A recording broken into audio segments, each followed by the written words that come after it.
Welcome back. It is exactly 9:39 a.m. and we are now going to be talking with editor of SudanHorizon.com, which is an English-speaking online publication. He's a journalist, political analyst, and conference interpreter of English Arabic. He is Ramadan Ahmed Birima. He's here to talk to us about the calls to boycott the United Arab Emirates. They have intensified the fighting in Sudan, and this is amid rising international concern over RSF atrocities. Calls are increasing for a boycott of the UAE due to its support for the paramilitary group. Assalamu alaikum to you, Ramadan Ahmed Birima. Welcome to the program. And the situation in Sudan's going from bad to much, much worse. Very concerning, not only for the people of Sudan, but I should imagine for the global community. Tell us exactly how did this all start? Where are we at now? And because the global community is now raising their voices, do you hopefully see an end in sight? وعليكم السلام ورحمة الله وبركاته, Sister Julie. I hope you are well, and assalamu alaikum to your viewers everywhere. It is very sad, of course, what happens in Sudan and the role of UAE in what happens there, especially after the world has seen the horrific situation in Al-Fashir after the RSF has taken over the city. We have seen that RSF has opened corridors for civilians to come out and get out of the city, and they rushed in thousands to only find out that they were trapped. So thousands of them have got killed, as we have seen in the videos. And these videos are not fabricated, and they are not taken by a third party, but these are taken by the perpetrators themselves, and they take these videos out of they celebrate this kind of acts. Unfortunately, they celebrate such acts. It is sad that a country like United Arab Emirates get involved in a situation like that, and I don't know if they were expecting something like this to happen, and if such acts have alerted them to the importance of withdrawing from supporting RSF at this moment. It is very sad, sad because the United Arab Emirates has been very close as a people, as the state has been very close to the Sudanese people. And Sudanese experts were the first actually to lay the foundations of the new state of the United Arab Emirates.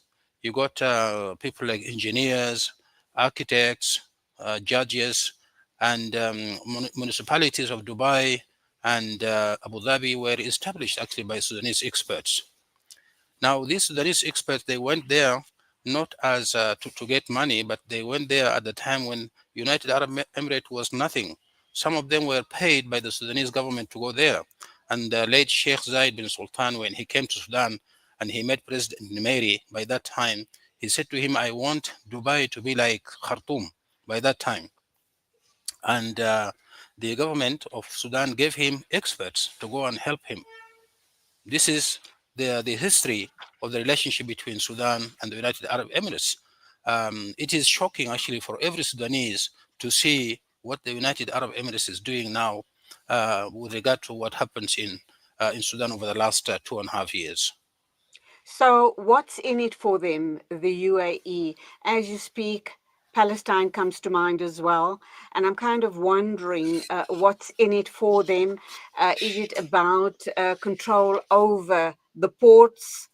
Is it about the control over the waterways, the Red Sea?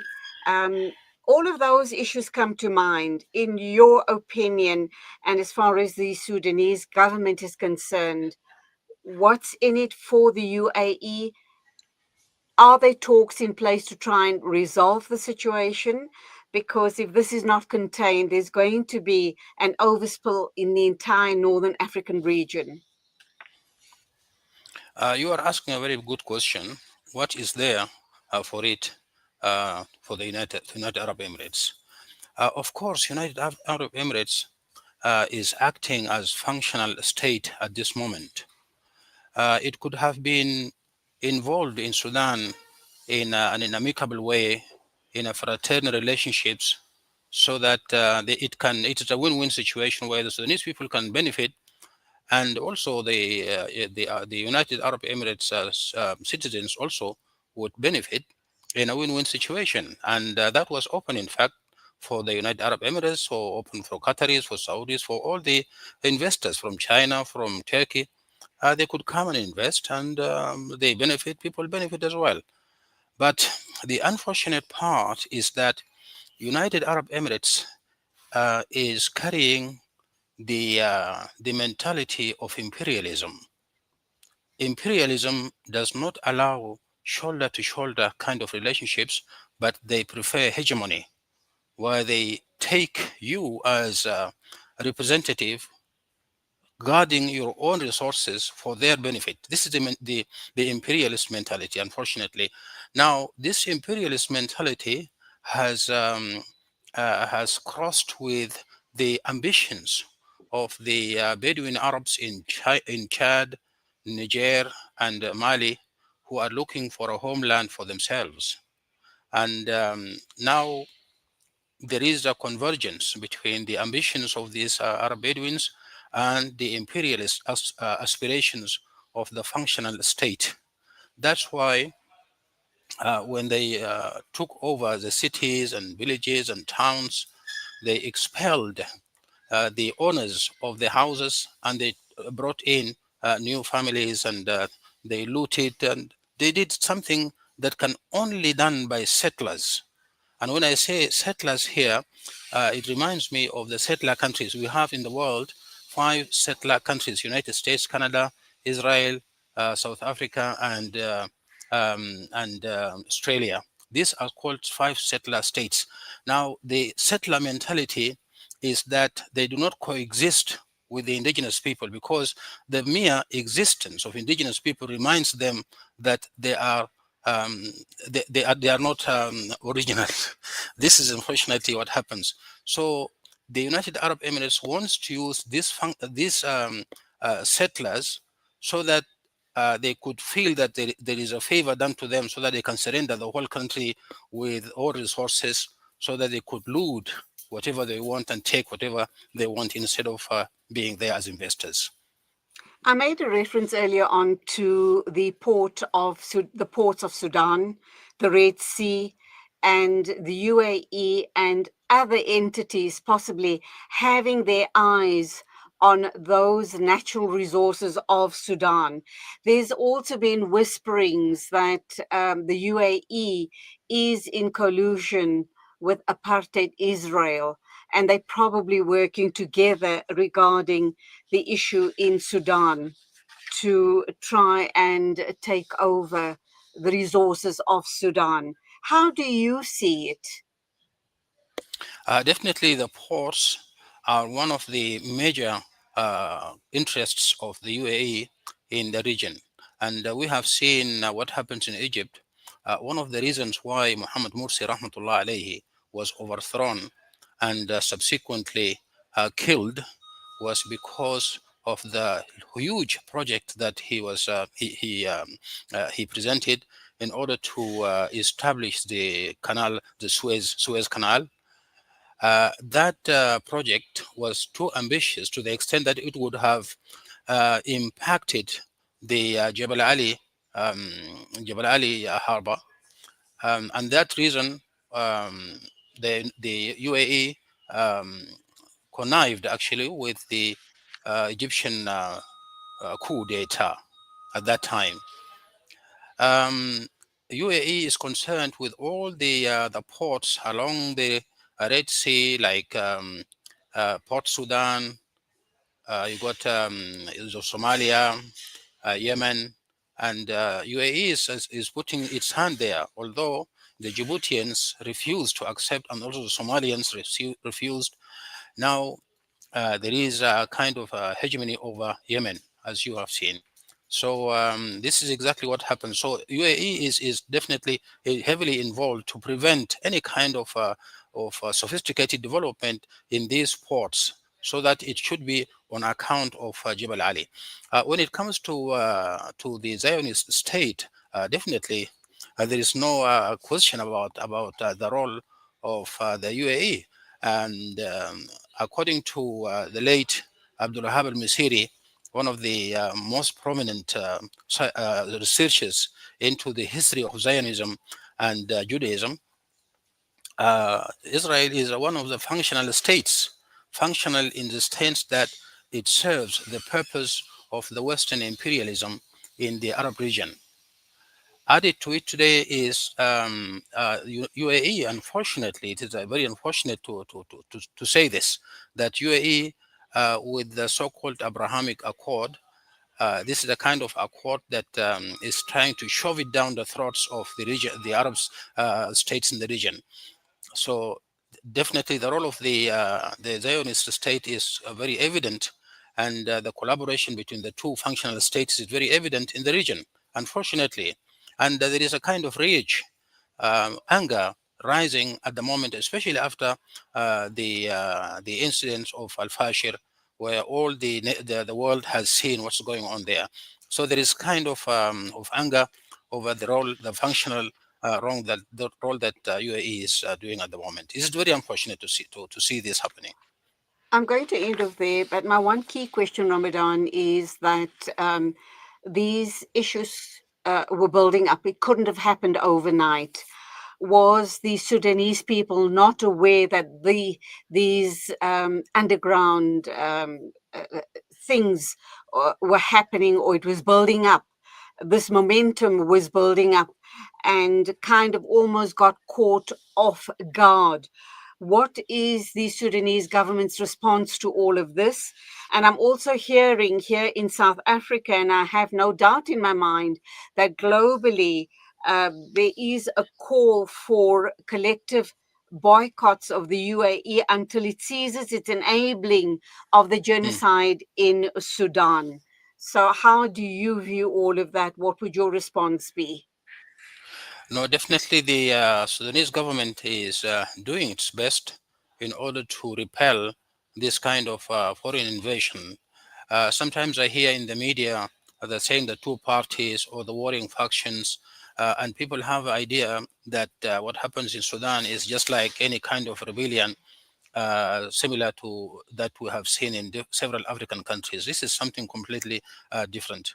So at the moment, we have two sides. One side is the Sudanese government with the Sudanese people, and there is a momentum at the moment throughout the country with regard to popular support for the government on the one hand, and on the other side, you have the forces of invasion that are led by the Rapid Support Forces with the help of the United Arab Emirates. So these are on the other side. There is a lot of momentum at the moment that's going on with regard to boycotting the United Arab Emirates or exercising some kind of pressure in this regard.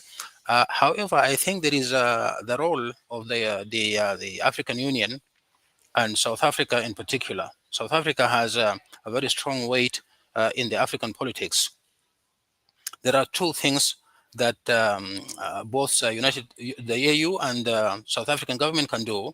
One is to exercise some kind of pressure on the United Arab Emirates to hold its support for the RSF. That alone will do a lot with regard to stopping the war, because if the United Arab Emirates is not supporting the RSF, the war will not continue. That's on the one hand.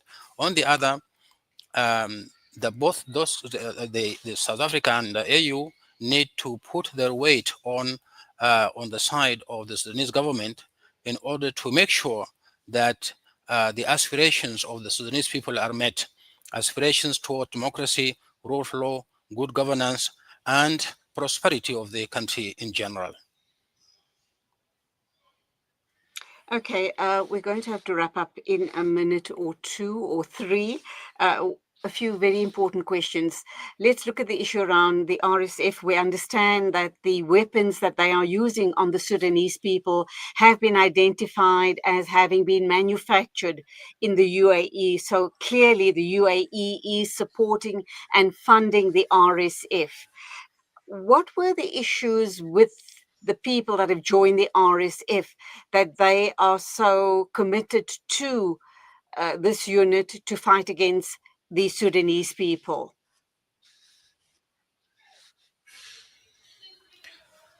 The United Arab Emirates is using its money to not only to fund the rebellion of the RSF militia, but also to bring mercenaries from Colombia and Ah, from the neighboring countries, unfortunately.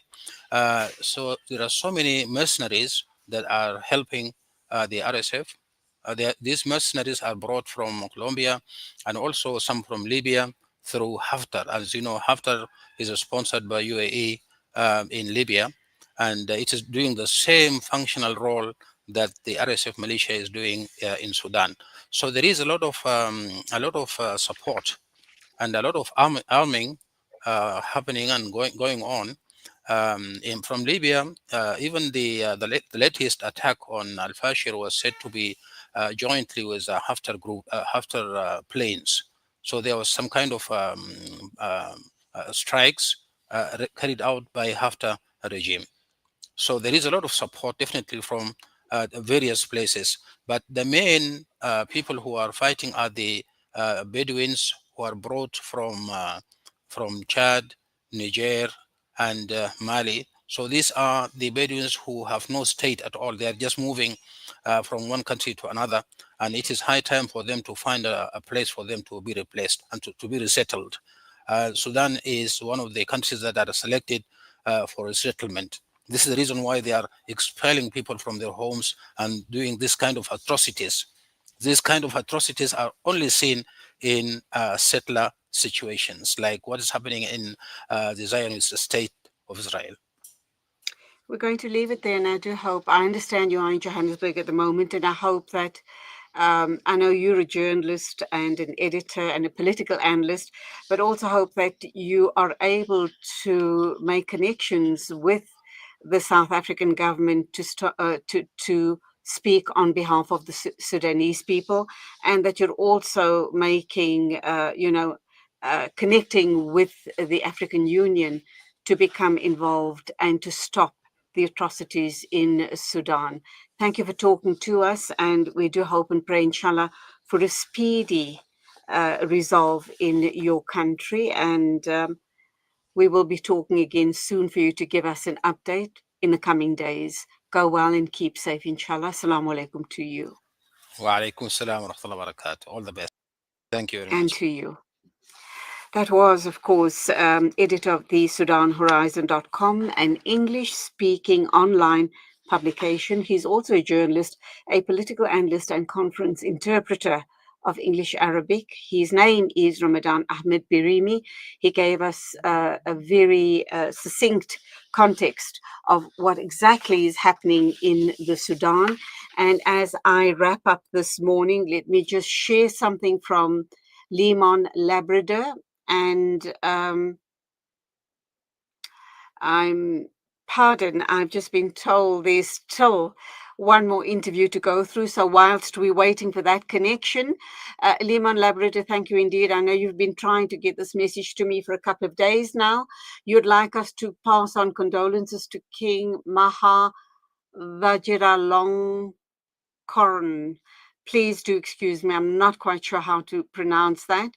A member of the and to the members of the entire royal family, and to the Thai people in government on the death of the late Queen Mother Sirikit of Thailand. That happened last October, of course, the 24th.